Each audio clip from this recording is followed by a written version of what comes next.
I do other things other than acting. I do other businesses. I'm into estates. I also do other work that I don't even necessarily want to talk about in public. So it wasn't like I was in industry. I said somewhere, and that's the truth. I actually made more money in those 3 years that I wasn't acting than I made from acting. So acting, when I started, of course, was very instrumental to me financially and all of that, because I was coming from a place of nothingness and all of that after I lost my dad. But you grow and you have yours. So going out of the industry for 3 years, I wouldn't say affected me financially. Also, I have a partner, so it's not like everything is basically on me or anything. It wasn't financially. It wasn't a problem financially.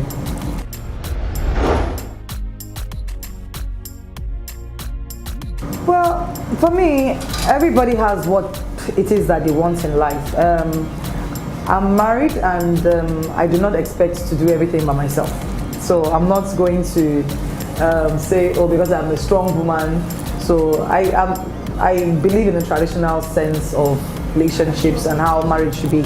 It is the husband's responsibility to take care of his family, but also as a wife, it is nice for you to help. So I help and I do my own bits. There's some things I would not ask him for ordinarily, just because I can. And I just find it very awkward going to say, give me this. And personally, because of my own experience, where I grew up, I've always been an independent person. I've been working since I was 15. I started taking care of my younger ones and paying school fees at the age of 15.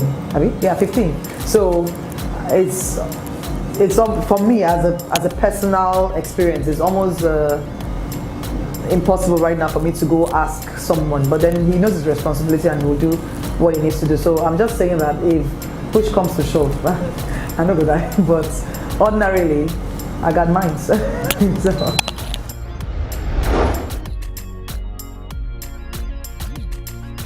Not like I planned, but I mean, of course I did.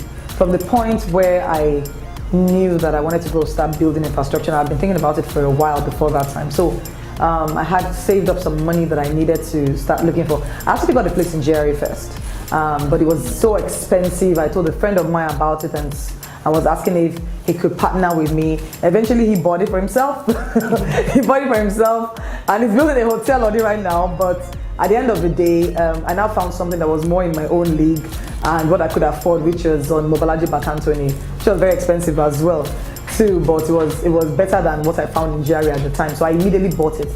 It was a smaller place, and if anybody knows very well, I bought.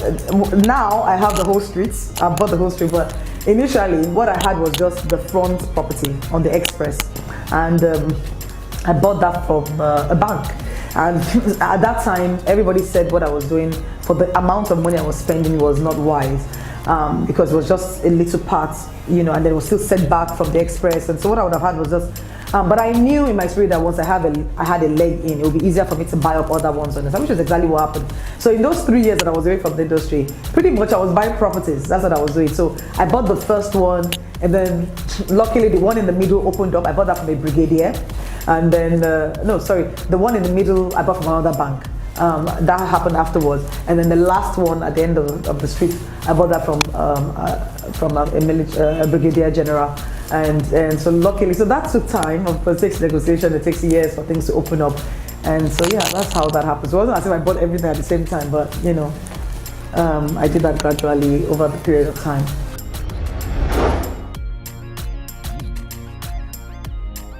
What a lot of people don't understand is, actually, you get your point in this career, your source of income does not come from the industry anymore. I think that's what a lot of people, so people be like, well, how much do they earn? That's why I found that we earn quite a lot, even in movies and all of that. The truth of the matter is your source of income, if you're smart and if you know what you're doing, it gets to a point in your career, your major source of income will not come from the industry. What the industry does for you is gives you leverage, it gives you favor, and it gives you opportunities. that ordinarily, for example, in my property business, a lot of people trust me. People trust my brand. So when I say to someone that I'm selling this property or this estate or whatever, you might need to, send emails like 5 times, talk, go and pitch, maybe go and attach yourself to a bigger company or whatever. All I just need to do is just say Omotola is the one in charge, and they want to verify truly Omotola is the one in charge, and if it is, they just trust my brand. And so I sell my properties quicker. Do you understand what I'm trying to say? So that's what, if you have a name in the industry and if it's something that, if it's a good brand, that's what it does for you. So it is now up to you to decide what kind of business actually goes with my image, what kind of business will thrive in my brand, and then understand that and then do that as an offshoot of what you have earned or gained as a brand from the industry. So a lot of people in the industry actually make money. So when you say, oh, how much do they pay them? Really, you're missing the mark.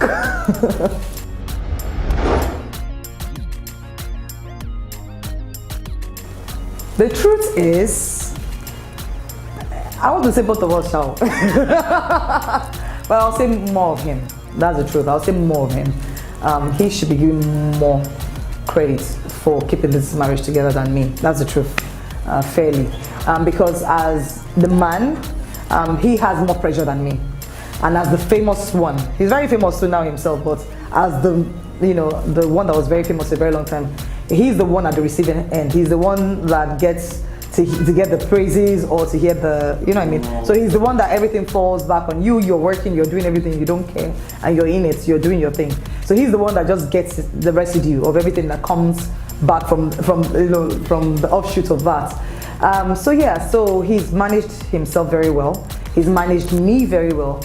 And he's managed his union very well, I must say. And he's a very mature person. And like you said, because you've been with us for a while and you've been to my home and you see how we, like you said now, there's so much he does that I've come to realize a lot of men don't do. I've been telling myself maybe sometime in life, maybe we should actually start some kind of couple boot camp and just share our experiences. Because in interviews, they ask you, oh, what is it that you want to tell married couples and stuff like that. It's very hard. It's not, you can't put them into just words. And the truth of the matter is every relationship is not the same. So it's not one size fits all. It's not, oh, this is the magic word or this is the magic sentence or whatever, because people are different and experiences are different and mindsets are different. Everything's just peculiar. But what we can do is we can tell you how you can manage the peculiarity, because at the end of the day, like they always say, it takes two. You understand? It takes two. You can be a very bad person, but then things can change with the way I handle that. Except if it's an extreme situation. So it's just, just sharing people, because in my relationship, I'll say I'm the difficult one. I'm really the difficult one. And I've seen how he's been able to handle me. And if you notice in my interviews, I said, if I wasn't married to my husband, I don't think any other man could have handled me. And that's the truth, because I know myself and all of that. But he's a very mature person. He's very confident. And I think he should be given, more of the credit than me.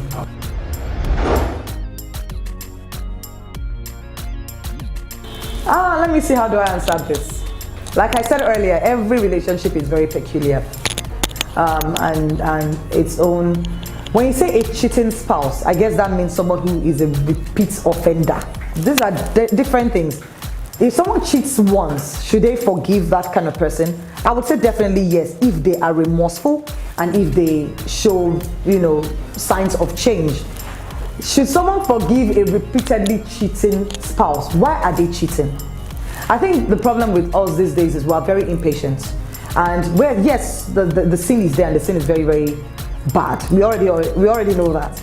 But then sometimes you need to sit back and assess the situation. One, who is this person really?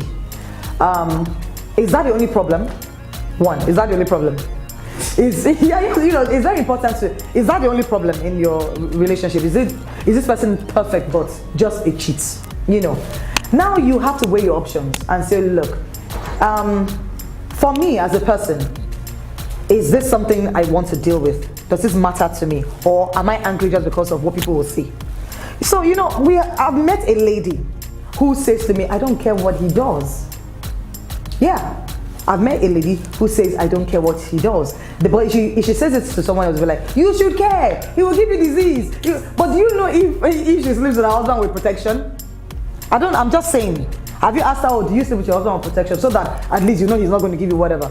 I'm just saying, for example. So what if she does, and that's taken care of? And then so the emotional part, she doesn't care. Maybe she's just as cold as him.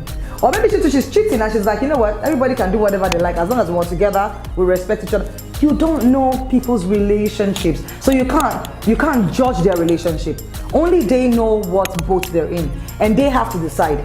When I put my relationship on that level, on that equilibrium or whatever, do I have more peace? Do I have more happiness than sadness? Do I have more joy than hurt or whatever? Or does the bad outweigh the good? And is this person hopeless? That's another thing. Is this person hopeless? Is it just about cheating, or is this person bad with so many other things? He's not responsible, he doesn't even take care of you, he doesn't take care of the children, he's not romantic, he doesn't do things for you, he's not responsible, he's not godly, he's not God-fearing, and stuff like that. So when you think about so many things in the picture, then you decide for yourself. Decide for yourself, and don't don't allow everyone's opinion to because it's a decision within you, God, and that person. You always have to remember that. Not a decision within you, that person, and social media, or all of us. It's within you, God, and that person. So it's a very serious thing that you need to go to God about and weigh your options. And when you take your decision, know and be at peace with whatever your decision is.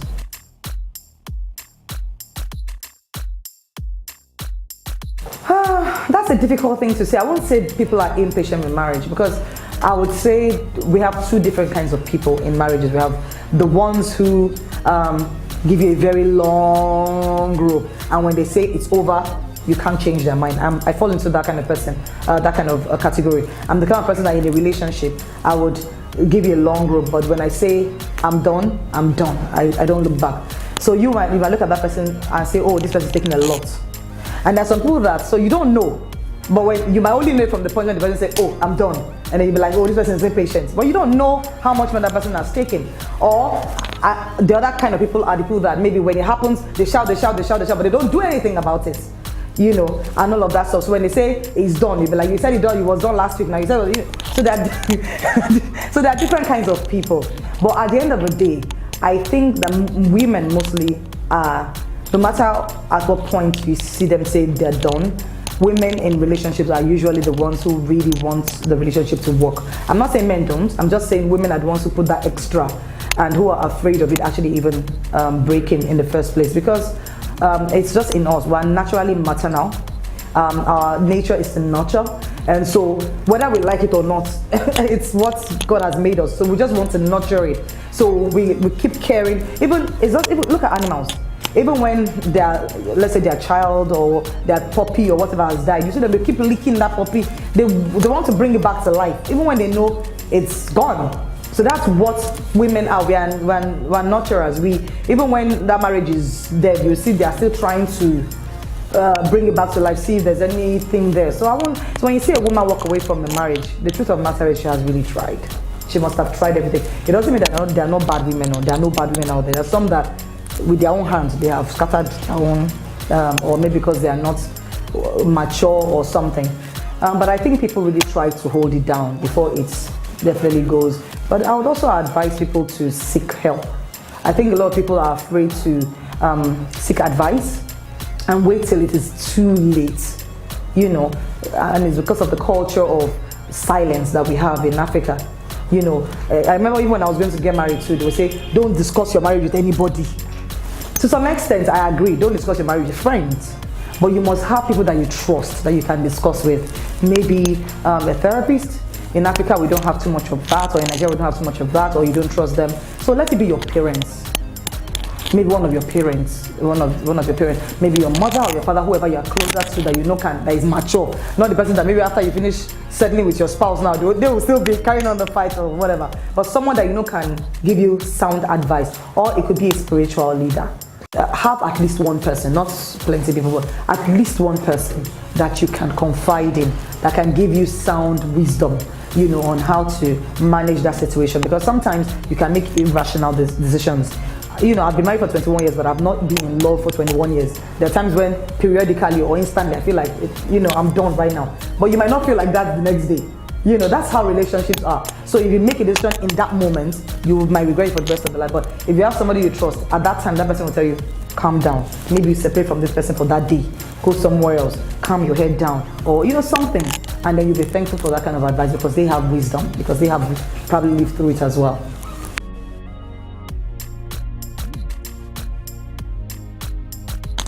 Yeah, deceit. People, everyone knows me. I can forgive anything if you tell me. That's just the person I am. Just make sure I know. I think the things I hate, yeah. I keep telling people, I keep telling myself, if my husband does anything, I tell him, tell me. Once you tell me, I can get angry or whatever, but you're sorted. Because I will defend you. That's just me, I will defend you. I might be angry with you, but I will still defend you because you have told me. So at that point, for me, honor is important. And that's the way my own brain is wired. For me, it's about honor. So for me, the fact that you were honorable enough to tell me, I respect you and I will defend you. It doesn't mean that you and I are cool, but I will defend you. Do you get my point? So that's it for me. But if you don't tell me and I find out or someone else tells me, you have broken the honor chain. That's the way it works for me. You have broken the honor chain. And so for me, that might be unforgivable. That is just, I said everyone is different.